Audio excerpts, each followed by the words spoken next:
Take uncut. My Arteck keyboard. Is it worth buying? Yes. What are the downsides to it? Well, if I'll tell you all the good things first. It feels solid. I like the way when you press it, it makes a little bit of noise. You got a little bit of feedback. Um, it's not just like very soft and dead, you know. Uh, I like that it's solar power. Come on, who wants to replace batteries or be plugging things in?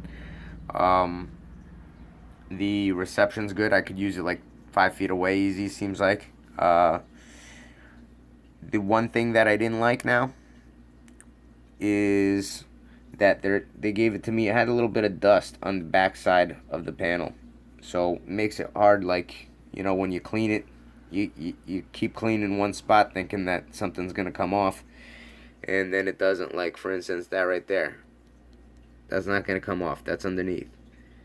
So, that will come off. That's just right now. So yeah, I mean, it doesn't bother me too much because, as you can see, if you leave it out, you get a little dust on it anyway. Um, maybe it's a case for getting a white keyboard instead so you don't go crazy. But the solar panel, they really should clean that before they put it on. I also don't like how they have their brand out there. I don't know what Arteck is, but since they did a good job, it's okay. Other than that, one of the reviews said that it was kind of flimsy. I don't believe so. It feels pretty good. It's kind of thin.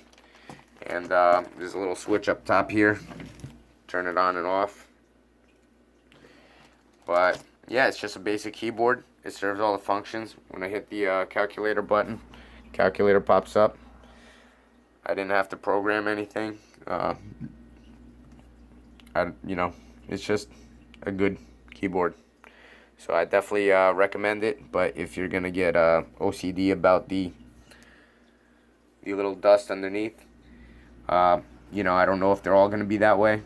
But since I didn't go and try to get another one, I'm gonna say that it's still worth it. It's not a big deal at the price range. What are you gonna do? You just get a good keyboard, and you cross your fingers that it lasts a while. That's the one thing I can't tell you right now. How long it's gonna last. I haven't even built a desk for this thing yet. I just bought a whole PC system. So, yep. All right. I hope you guys like it. It's a good keyboard. I recommend you try it out. I don't know if it'll last. Over now. Like, subscribe. I'm gonna have a lot more simple, straight to the point reviews. Never gonna take money from anybody. Never gonna take free products from anybody. If I do, I'll let you know. Over now.